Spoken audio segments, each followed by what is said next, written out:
Hello and welcome to the Next 100 Days podcast. My name is Graham Arrowsmith. And my name's Kevin Appleby. Well, Graham, it's always good to talk to a fellow podcaster and a serial entrepreneur. Yeah, we've got Jamie Darkin with us today. Jamie's an impressive young man and he's going to talk to us about all kinds of things to do with, I don't know, business, entrepreneurship, even running a podcast. We can probably come away with some tips here, Kevin. I think we need some. Jamie, welcome to the Next 100 Days podcast. Thank you very much for having me. I'm looking forward to this one, guys. All right, good. First of all, let's nail where you're from because it sounds like you're not anywhere further north than Watford. So basically, give us an idea No, where you're from. no, anything further north than Watford is northern to me. No, we're from sunny Essex in Billericay. We're based. All right. Well, that sounds that. I don't know. As the crow, yeah. You're probably not north of Watford. So, grand. So we got another an Essex boy. So that's good. Well, what got you into I don't know, selling stuff, becoming an entrepreneur? I don't really know, to be honest. I think it's just been there for me. I always remember my auntie got married when I must have been 8 or 9, and as one of the wedding gifts, she gave me a little plastic toy, like cashier thing, and there was a doorway between the bar and the dance floor. So I decided it'd be a good idea to just charge all the drunk people a quid to go between the door, and that's one of my first sort of memories of trying to earn some money. And then it ventured that when I was in school, I was selling sweets and drinks and things like that, and washing some cars, and it's kind of just evolved from there, really. That's impressive, Kevin. I mean, I'm amazed that you didn't come up with the idea of the cash till for weddings and stuff like that. I Oh, can't I'm believe just it. far too generous, Graham. I'd be giving everybody a free pass. Well, no, yeah, it's just this accountant sort of thought process that you might have. So it sounds a bit like Jamie. You've never really given up since that original cash register exercise. I mean, you've never really stopped being an entrepreneur. So it just grown and grown and grown. Yeah, I think it's always been there. I stopped for a little while when I was at uni. I'd done a few bits when I was in sixth form. So yeah, it was when I more went to uni. Party lifestyle took over a little bit, which is acceptable at uni, I suppose. Yeah. It wasn't really something I wanted to do. One of my good friends was going travelling, wanted to go to Australia with him, and some of my family really wanted me to go to uni, so I pursued that. So the kind of business stuff stopped for a few years, and then I dropped out when I was what was I? Nearly 20. So I've done about a year and a half at uni, and Yeah. I left in January, and in February was when we really started the business. So it wasn't long. What was it about that business, that first business there, that got you to sort of stop that university degree? Because you're halfway through it broadly, aren't you? So, and basically you said, no, no, no, I'm going to do something else. What was the pull of that something else? It was more that I just really felt that uni wasn't for me. I wasn't really particularly enjoying my course, and I was I suppose as I've learned and got older and become a lot more self aware, you shouldn't do the things that you don't want to do for other people. Yeah. And I felt that if I look back and reflect on that, I went to uni for other people's desires rather than myself, which it's not a problem. It's all a learning curve, but it just got to that stage where I really just didn't enjoy it anymore, and I had to try and get out and find something else. And this something else was. So I went and set up a business with my dad, which we still own today. We provide social housing. We work with multiple local authorities throughout Kent and London and Essex. Um, and we manage quite a large portfolio of properties now to provide the local authorities with accommodation for their homeless families. And I mean, got to ask the question: does that include the shall we say our new guests in the country? No, no, No. no. This is Yeah. typically mothers fleeing domestic violence is quite an often one with their children. People who've had damage to their houses, flood, fire, variety of reasons. We've had all walks of life. I mean, we've been doing it 10 years now, so we've probably seen every sort of story you could imagine to see. Must be quite wrenching, really, when you're faced with people who've had some personal tragedy. But you actually offer them a bit of an olive branch, don't you? Because you've basically got a place for them to stay. Yeah. So we give them a place to stay. Normally they're lowest when they come to us more Mm. often than not, and they're quite vulnerable. So you have to appreciate it. You have to understand that.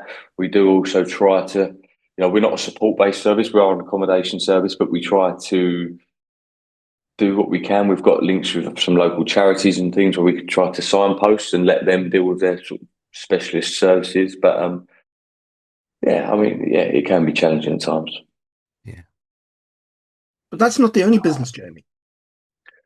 No, so I invested in the company last year now, which is a social networking app, which has been really exciting. Actually, getting to know the founders of that.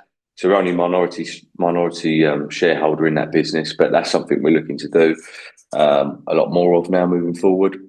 Over the years, we've been involved in many startups where we've kind of felt invincible. Probably, we had a successful business that we built quite early, and then thought, well, we can just go and do anything with this. And it's been clothing brands, it's been salon shops, furniture shops, it's been variety. None of them are here today. Um, What's I mean, you're of an age now where you could probably look back. I mean, you're not that old, but I mean, you can look back and say, okay, there's been five or six things there that we did. Have you ever sort of sat down, maybe sketched out what the heck went wrong? Because there'll be people listening to this that say, "Hey, I'm just like Jamie. mm, I've got this, and I've got this shiny new object, and I'm sure, I'm like that. Don't get me wrong. With my own business, I've been and done that. But what is it for you? What have you? How have you figured out what went wrong? I've more so recently, the past year, 2 years, I've done a lot of work on myself, business wise, mentally as well. And I think when you reflect back, focus is a really important thing, and something I personally struggle with because you get that shiny object syndrome. Yeah, But we was too early, in my opinion, to start other business. We didn't have the right team in place. We didn't have the right management in place. Management's something that I'm a firm believer of now. I've realised as I've got older what I'm good at, but also what I'm not good at. And being organised and managing things is not my skill set. So now I try to build a team around me, empower them to look after that stuff, which now gives me the opportunity to go and do more things. We didn't have that then, yeah, so I was spread super thin, yeah, and yeah, just obviously the core business that we've always had was always the priority. yeah. Everything else was an offshoot of that, But if and you if so. you if you mind that a little bit, Jamie, because it's a really Mhm. important point. What is it? Did you want to be the man and almost infusing yourself into this business because you've got the ideas, you've got some Mhm. skills, you've got skills, but inevitably, that at some point you realize that I needed that management, but you've got to somehow take your skills and infuse them. That must have been Yeah. quite a challenge for you as well because there's a heck of a lot of thinking that needs to go into that.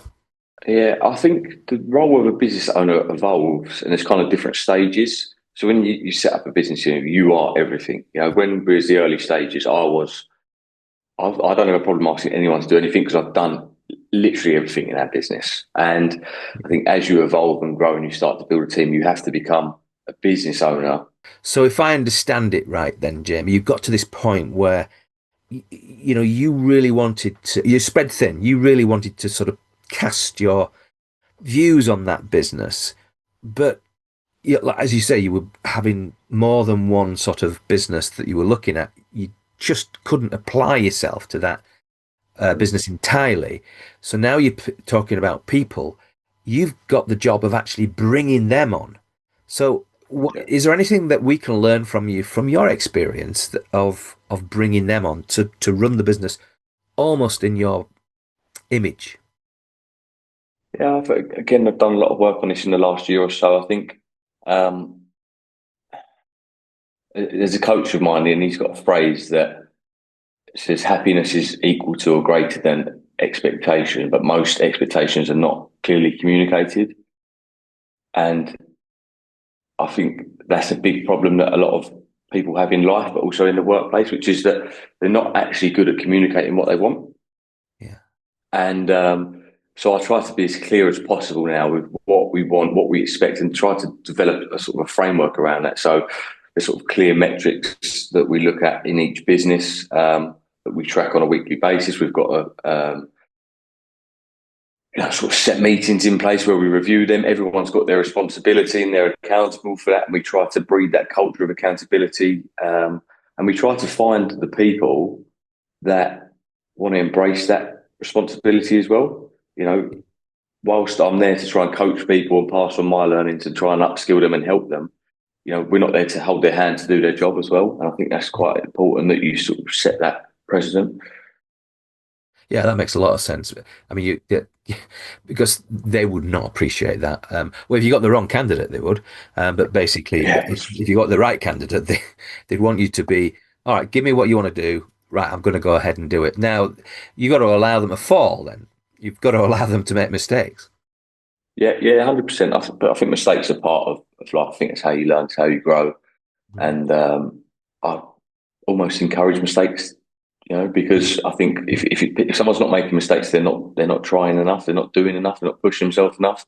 And as long as they're learning from them, as long as they can hold their hands up to it, but it comes back to that accountability, and they can then develop from that. I don't see that as a negative. I see that as a positive. I mean, you're a shiny object guy as well, aren't you, Kevin? I mean, you've, But yeah, I mean, you've and worked. it's interesting listening to what Jamie's saying here. And I think the shiny object thing, it looks so there's something that looks really interesting.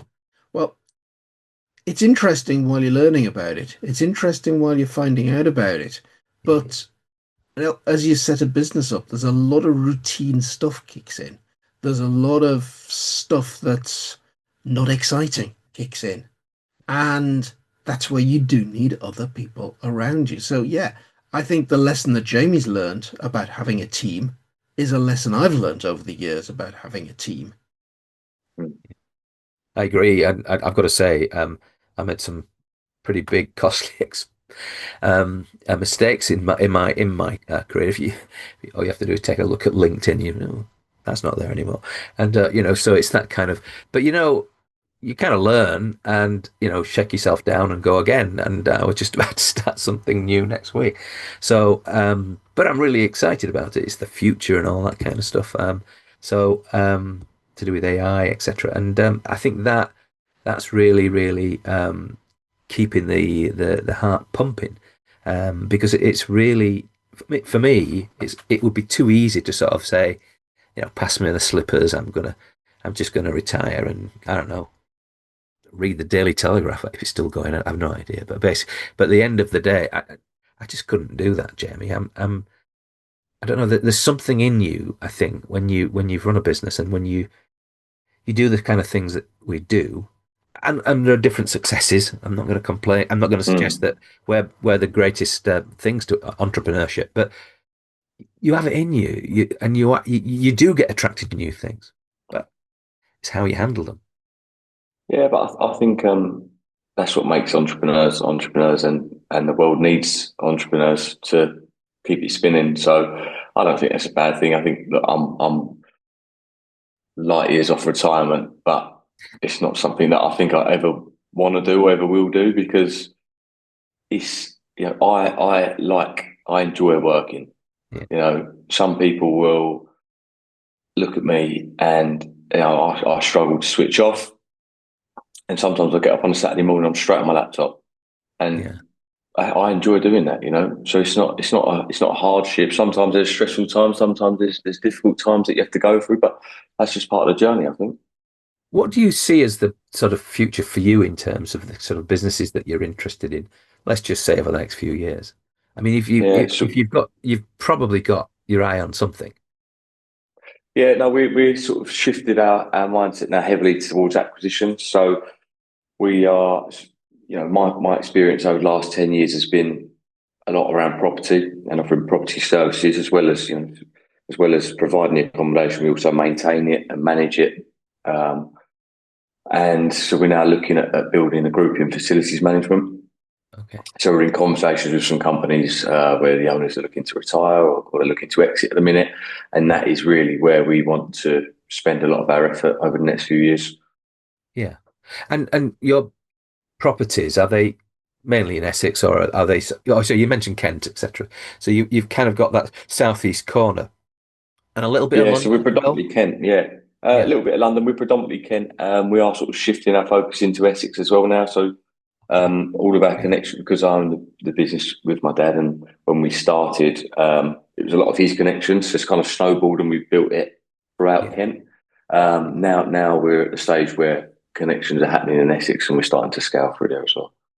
Yeah. Well, I mean, that's good. I mean, there must be just huge opportunities for you because, as you say, you're picking on, not picking on, but you're finding opportunities when people are sort of exiting their businesses, and you've got this fantastic opportunity of building refreshing it, giving it new life that will support you providing a better service. Yeah, I mean, I think opportunity is a mindset. I think if you're open and you've got an open mind and you're looking for opportunities, then they will come and find you.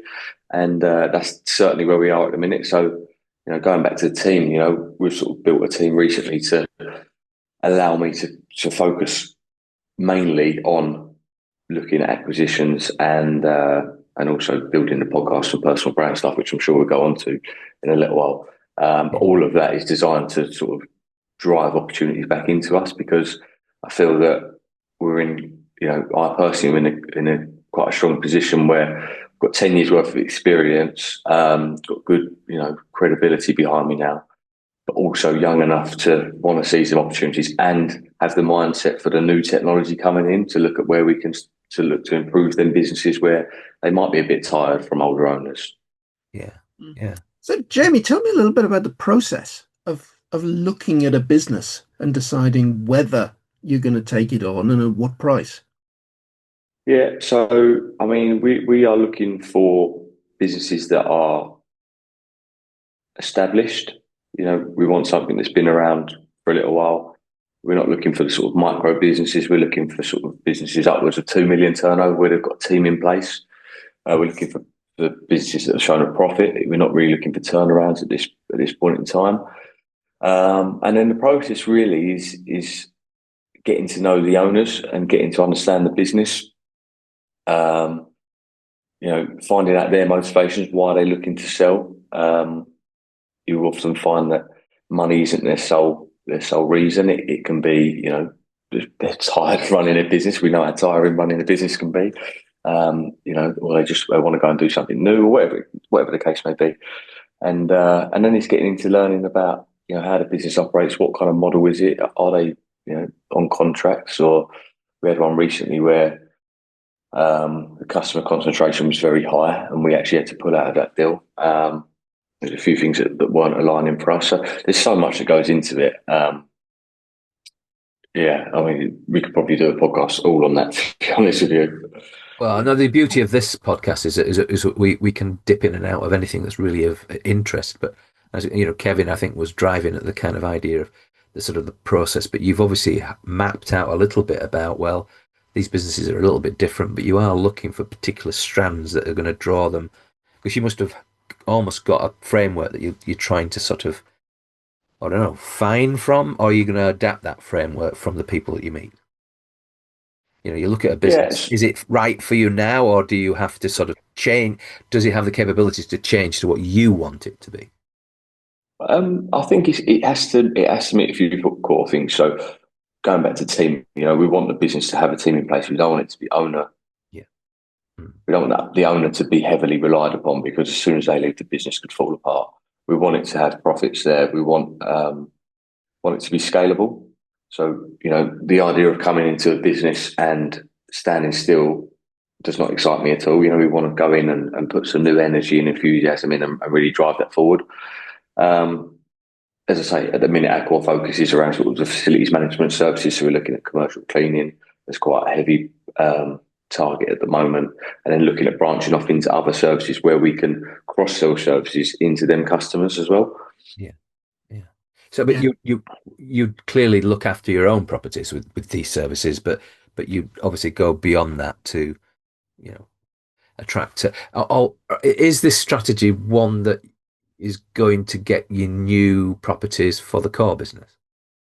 No, not really. So our core business is residential. We're now looking more at commercial stuff, Okay. just mainly because it's it's a an industry that's always going to be needed. You know, every industry is going to be disrupted by AI, Yeah. but trying to find an AI cleaner to clean your office or your warehouse or wherever it may be, it's going to be fairly difficult. Yeah. So we want to take those sort of boring businesses, if you like, that maybe sort of my generation are not too interested in, but then looking at sprinkling some fairy dust on it from a technology point of view in head office or in sales or marketing or whatever it may I, be. I agree right now. I mean, I think that the term's the wrong one, but I mean, it won't be AI that's doing that. It'll be AI that's powering a robot that will clean. And I think that's Yeah, very likely, potentially. and certainly in your next 10 years, you will probably be employing lots of robots to clean the areas that you're responsible for. And it's just, for people like Kevin and I at our age, we're thinking, God, that can't happen. But we are, I think, of the mindset, knowing that it'll happen. We definitely know it's going to happen, but in the next 10 years, and I think you'll be ahead of the game, I think, if you're the one to sort of figure out how do I do this in a fairly controlled but first way. Because I think if you do, then your costs are going to just drop, etc. You're going to be very, very competitive. But the ability of some of these robots is just immense now. But in the next few years, it'll get better. Yeah, I mean, look, with regards to AI, just generally, I mean, the pace it's moving at is quite scary, I think. And I'm in sort of circles where everyone's using it, so you kind of feel that Yeah, it is really being used. But actually, I was at a talk about it the other day, and they kind of said, look, most people are not even aware of the smallest of capabilities at the moment.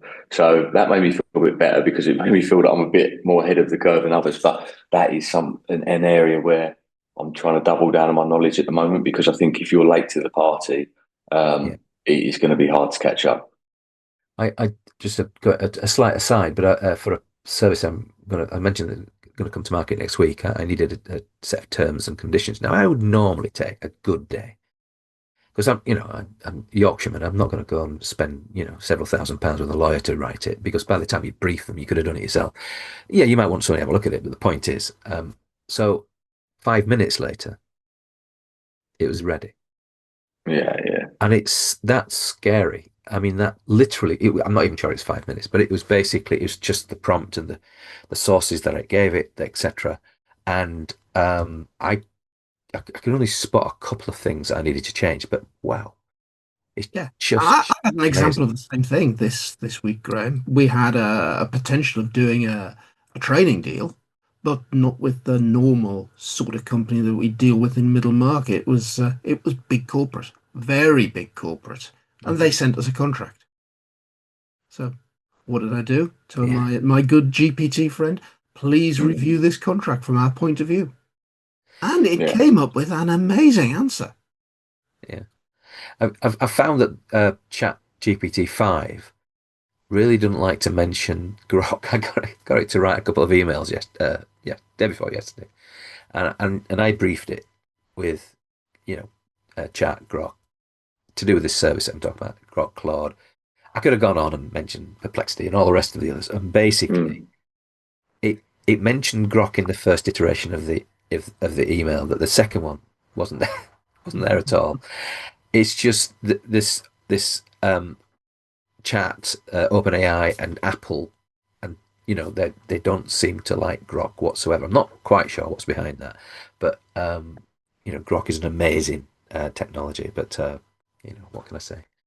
We're agnostic. yeah, But Hmm. that said, it's just amusing to see how it's prompted, programmed, however, but it just will not give you answers that you expect to be there. But I mean, so in what ways are you using AI, Jamie? so, probably quite low level compared to a lot of people now. But I am using ChatGPT every day, Yeah, regardless. A lot of it's around ideas, brainstorming. Even yeah, like you say, like sort of complex email. I've got into a habit recently of voice noting to it, so it's getting all the information I want, Yeah. but being able to script it in the way that you want it, it's so efficient. We've done a few NDAs on it this week actually. It's 2 minutes worth of work. It even goes and finds the company number and the address that Yeah. needs to go Yeah. in it, and it's just like it does it quicker than it would take you to do a Google search, go on Company's House, copy and paste it. Like it's done the whole NDA with all Yeah. that information quicker than you could just go and find the information. So, we're using it a lot for that. We are. I've actually started playing around with Replit as well, Yeah. um, Yeah. which is just I absolutely know. mind-boggling, really, how that works. But Well, yeah, that actually, the service I'm coming out with next week is actually not particularly my service. It's one that I'm working with another party on, but he used Replit, is using Replit, and to build this mm, service, which, along with other things, but basically it enables you to analyze a website and tell you what, in 36 ways, tell you what you should improve so you're found by chat, by yeah, Grok, by Claude, etc. And it gives you a score. So we're bringing that out next week, and so it'll be a very low cost. But the point is, people don't realize that a lot of search is now just via chat. Well, they probably kind of do, but it's like it's yeah. not only you're not fully aware. So the challenge is to almost drop into that space when you're communicating this to say, well, it might not think it's important, but it is. You It's the just new SEO, isn't it? yeah, yeah, Trying now, it's now yeah, getting businesses to be found through AI. A few yeah, people I know actually have been into SEO, and they're sort of tweaking their model because, yeah, I mean, even Google, um, it always comes up with the AI sort of yeah. answer at the top now, doesn't it? Yeah. Yes, that's right. And because they're a big player, of course, but I mean, but Yeah. realistically, you could say, and I'm running a Google campaign for something else, but basically, it strikes me that it's not quite the same as it was. And paying money for Google Ads. Now, I'd like to be proven wrong, but at the moment, I'm sort of spending a fair bit of money, and I want to make sure that it really produces. But I do know that if I optimize my site for the things that we're doing, we'll get found quite regularly. So I don't know. We're in this transition at the moment, and I Yeah, think it's going to be very, very exciting for people who jump on board. Yeah. yeah, no, I agree. We've just done some work recently to try and shore that up. I mean, I actually done a test to see how we come up on ChatGPT and Perplexity. Yeah. I've not actually used Grok, funny enough, but a few people have mentioned it to me in the last couple of days, so we're going to be signing up for that. Oh yeah. Um, Yeah. Yeah. Do. It's probably at the moment the most powerful AI assistant. If you look at really, the scores, yeah, you could say that Grok 4 is better on most things than Chat 5. So it's definitely worth looking at. But okay. it's a bit like, cars with different engines at different times, and eventually they're all going so fast we don't notice anyway. This So is the thing, yeah, I wouldn't worry so much about that because you're getting great answers wherever you go, and they give you slightly different answers as well because of the way in which they've been trained. But for me, I would say that it's a good idea to do that. I would expand your range of mm, AI assistants. Yeah. But let's go back to Driven. yeah. Um, Driven is the name that you've used to on your podcast.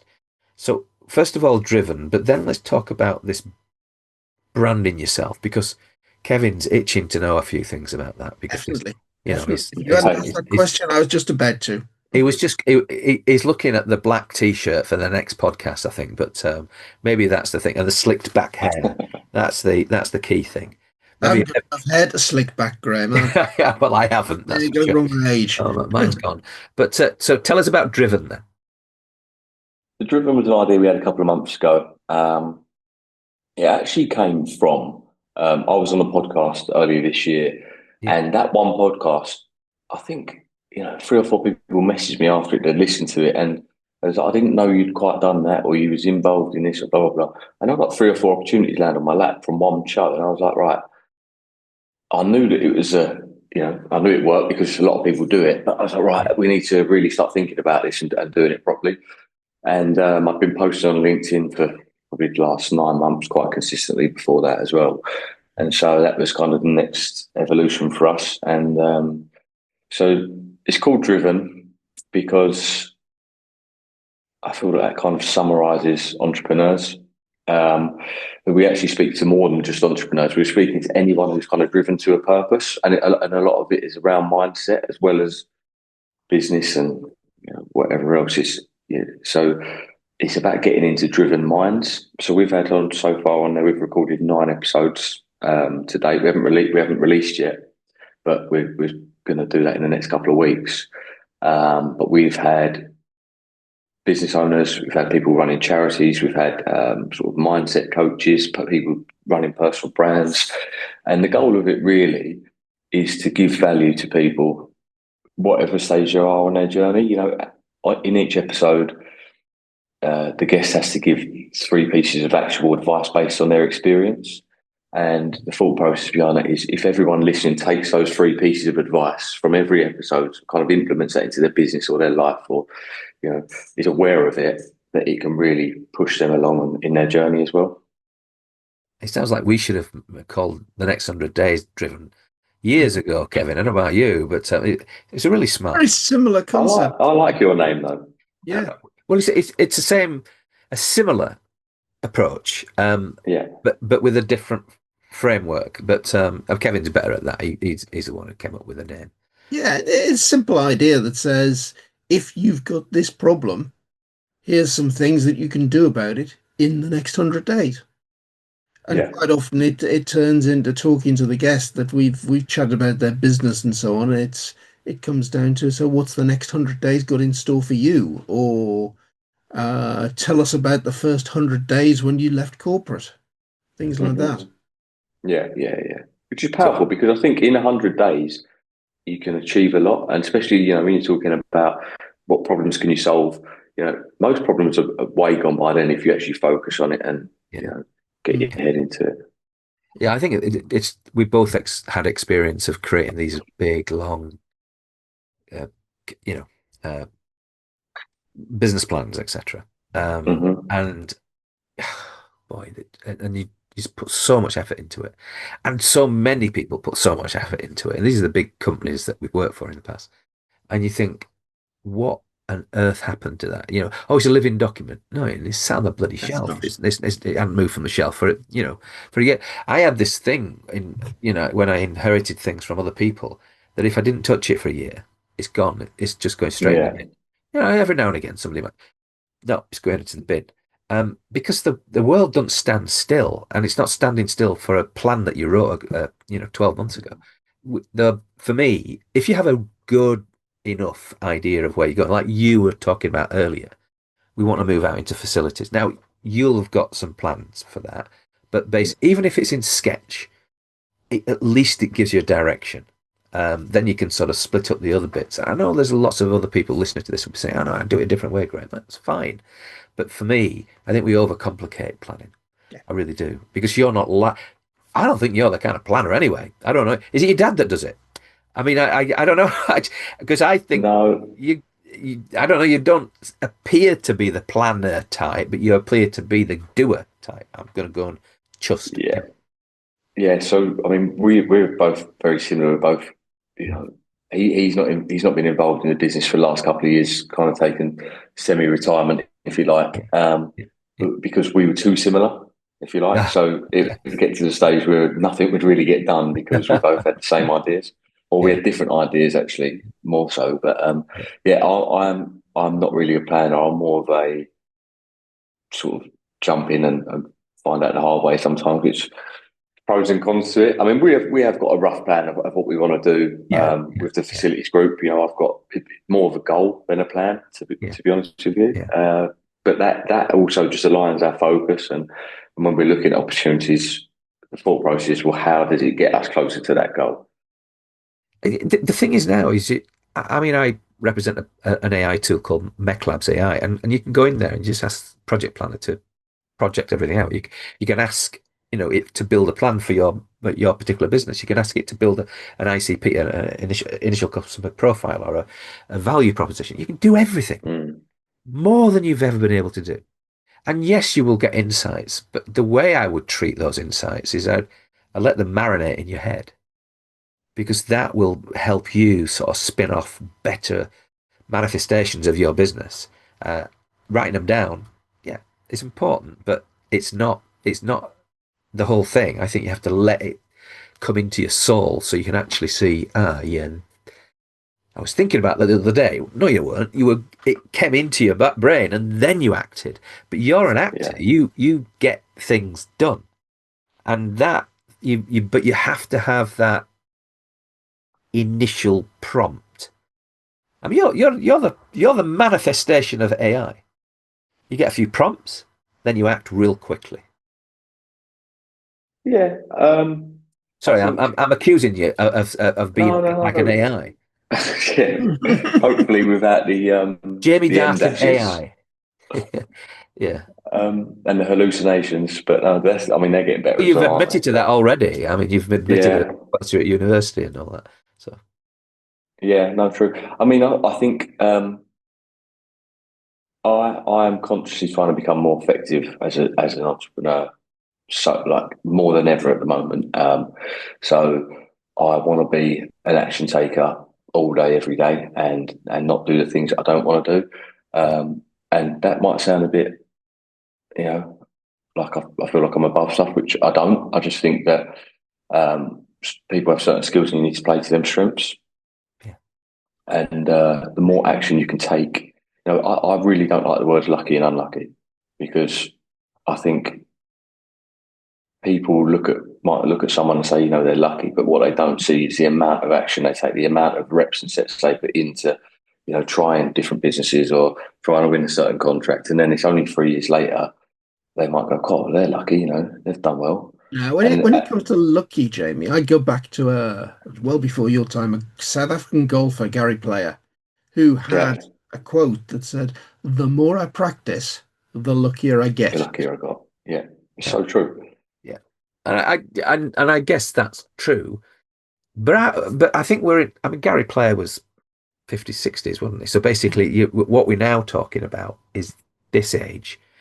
And yes, some of the sort of things that are true for all ages are true for all ages, and it'll be true in another 1,000 years. But the point is, I think we need more people like I think what the world's doing is creating an opportunity for people like Jamie whose natural ability is to move quickly.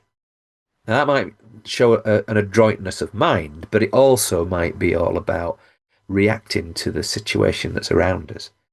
That you just don't have time to sit around and plan everything. Mm. If Well, you, and I've done that in the past as well. And, yeah, certain opportunities have come to me and I've overthought it, procrastinated, delayed, and then you go back and it's it's not, gone. it's gone. Yeah. Yeah, well, as a Leeds United supporter, we've come a cropper this window. It seems like we've been delaying and delaying for all the right reasons, but then of course the player that we want has said, "No, no, I'm going to go to It's Italy." gone. Mm. Okay, it's gone. And then Yeah. we end up with Dominic Calvert-Lewin. So we're going to be all right. But so what's your team then, Jamie? Is it West obvious? Ham. Yeah, it had No, to be. West Ham for my sins. So we've had probably a pretty similar summer, to be honest. I don't think ours Yeah, has been very good so far. yeah. Well, it'll be interesting to play you again for a change. But apparently, you're supposed to be investing £1 billion into that lovely stadium that you moved into. I can't believe the fans like that stadium. Just it Oh, I just can't stand it. Uh, It's no, I horrible. no. still remember the day when I was working for London Yeah. 2012 and they revealed the plans for main stadium for the Olympic Games. And the question was asked, "So what's this going to be after the games?" And they said, "Well, the last thing it's going to be is a football stadium." Well, yeah. Oh, really? I didn't actually know that. Well, that's yeah, because it's not a football It's stadium. not. It's not a That's the football. problem with it. You go Yeah, I there, mean, there is no atmosphere. yeah, It's just yeah. yeah. I don't I know. feel for West Ham fans because you're brilliant fans. I mean, you you're really solid, and until you play us, and then you're rubbish. But at the end of the day, but seriously, you you'll you'll have the season that you deserve, and so will we until Newcastle Kevin supports and all that. But the point is, I think as fans, you're the salt of the earth. I mean, you know, we have a huge amount of respect for you guys. Always have had. You take fans away to games, etc. But last week, I took my wife to Scarborough. We went to just round the corner. There was like a pub showing the Leeds game against Milan in a friendly game, and I walks in and guy who sat two seats behind us at Ellen Road is like there. I'm thinking, what are you doing? Live in Scarborough. I said, where are you staying? Just hotel just round the corner. Why don't you stay at my hotel? I didn't know you had an hotel. And it was like a silly conversation. I've known this guy, for 20 years, but I've never, Yeah, yeah, you know what I mean? He always comes in a bit too late to have a conversation. But This is, Graham, why I am reserved about the role of AI going forward. Because the more experience that I've got, the more I realize that business and entrepreneurship is all about relationships. It's about those sorts of yeah, conversations. It's about making contacts. AI is going to give you knowledge. It might give you automation, but it's never going to replace relationships. And that's what business works around. yeah, yeah, I'm not. I think there's a lot. It's going to come in and dominate so much of business, though, Kevin. I think if you don't believe that, then if Oh, you'll oh, be you'll be Graham, absolutely. you'll be King Absolutely. Of Canute. course it is. It's going to change things. I just think the more that we can encourage people like Jamie and my own children, you um, who are about your age, Jamie. So basically, they I want them to have that adroitness of mind. I want them to be able to act quickly. And that's the thing. But I also want them to make smart decisions. So, it's this combination of understanding how AI can help you, but then mm, having the drive to go and do things quickly and hopefully not kill yourself in the process. Yeah. But I don't know. Maybe do you disagree with all of this, Jamie? I mean, you've done 9 episodes now of your podcast. What have you learned that you're not hearing from us too? no, listen, I think what I've learned from running the podcast is harder than I thought it was going to be. Um, a lot Why of, most especially lots podcasts of fail after 10 episodes, Oh Jamie. goodness! Now it's just done 9. What's wrong? yeah. No, well, look, this is so. So I always have the mindset that I want it to be consistent. I don't want to we're going to release one a week. We don't want to miss any weeks, so we wanted to get to 10. Um, because I thought that gave us a nice buffer, and then we keep recording. So we're one off at the minute, and then we'll get it released. But I think I'm really enjoying it. I think is what Kevin just said is around building relationships with people, because I think everyone is so busy these days. You know, Yeah, you might want to get in front of someone, even just for a coffee, just to learn something from their experience. You can't do it. People won't give you that time, or very rarely. And you chuck a podcast into the mix. You go for a coffee before, you have a chat, and all of a sudden you've got their number. You can call upon them afterwards when you need them. And so it's really helping us build relationships, but also learning so much as well. yeah. Hmm. Oh well, you do it in a different way. We live in different parts of the north, so basically we're not on we don't really do have that model, but we we tend to Mm-hmm. spend a bit more time in our podcast with people, so it gives you more time to share. Every now and again we have a rant. Oh, sorry, every now and again I have a rant. Uh, Kevin doesn't tend to rant, do you, Kevin?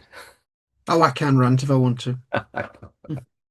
Well, You notice I stayed very silent on rotten transfer windows. well, yeah, I Yeah, could yeah, have yeah. a yeah. rant on that. Probably easier to. Yeah, yeah. I mean, but look at the upside. You sell him, you get 100 and whatever it is, £40 million. I mean, it's just unbelievable. And how Man United are spending so much money when they were not supposed to have it. It should, A lot of money flying about this year. there is, yes, there is. But I do think that the clubs coming up have it really hard because of the way in which this PSR thing is structured. It's almost structured to support not so much Mm. the West Hams, but it's It's structured to structured to support maintain the old Big the Six cartel. yeah, I know, and I think that needs to Yeah. definitely needs to change. And if it does, then I think if we can survive a season, then I think we'll be all right because we'll have the income coming into the club that will sustain higher levels of expenditure. Yeah, But I don't know. I just find the whole football thing a bit of a mess, really. But we'll see. Um, yeah. No, I'm quite detached from it now, to be honest with you, because it just feels that it's all a commercial now, yeah, which it takes the passion out. Like we go back to the West Ham Stadium. I used to have a season yeah, ticket at Upton Park, and that was exciting. I couldn't wait for Saturday, yeah, and I'd get up Saturday morning. We were 17, 18, so we go down the pub, have a couple of drinks, go to the game. yeah. It was fun. Whereas now I wake up and I'm like, oh my God, I've got to go there today. Oh, well, yeah. Oh well. Yeah. Well, I do hope you have a good season for West Ham. But I have to say, Thank it's you. it is. I'm not really looking for. So I really love the Championship. We were every game gonna It's win a good league. gonna win that. You Yeah. and we just what was it 100 points last year and 90 odd the year before. We just kept winning. We didn't lose that often. So, but this season it's going to be hard. Never mind. Never mind. So you mentioned branding yourself. What's that all about? So I think the way the world is going is people are looking more at people than business. And social media's been growing for what 10, 15 years now, but there's still massive opportunity, I think. And we want to, I've learned so much from people online, podcasts, videos, on YouTube or books, whatever it may be. Yeah, And I feel like I'm now in a position where I've got experience that I want to give that back as well. Also, pushing for opportunities constantly is really hard.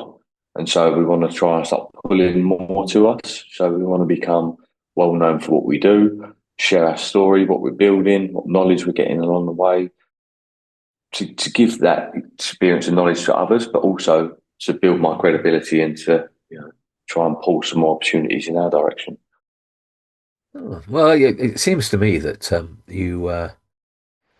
you're you're hitting the nail right on the head in several areas: property, podcasting, branding, entrepreneurship. What's next for you? I mean, what are we I missing it? feel like I've got to, no, look, I feel like that's enough for me at the minute. Yeah, Juggling a lot of balls, spinning a lot of plates. you have to get It was yourself just, into that celebrity jungle, won't you? I mean, that's maybe. oh no, that is definitely off the cards for me. Don't like heights, and they'll definitely put me up on a plane or something. Yeah, Um, it marries it all, though, doesn't it? It's sort of, but no, it doesn't. It doesn't.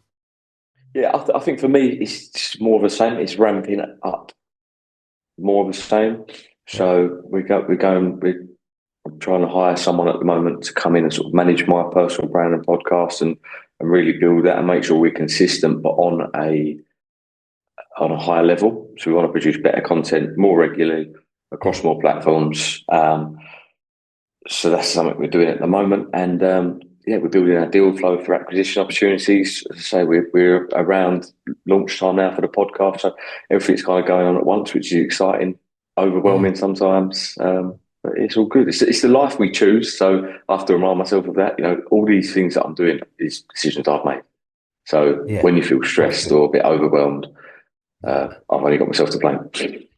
I think where you're at right now is you're sort of 17, 18, and it's a Saturday, and you this afternoon you're going to go to Upton Park. That's metaphorically where you are. You've built the life around you to be like that. And I think that's what you've got going. It's not quite that, but it's that sense of the level of work I'll I'll cope with because basically it's my work. It's the work that I want to do because it fits into that plan of achieving something great. So, Yeah, I would say to you, Jamie, well done. You've been a great thank you very podcast much. guest on a great podcaster guest that on the next 100 Days podcast. Thanks for joining us.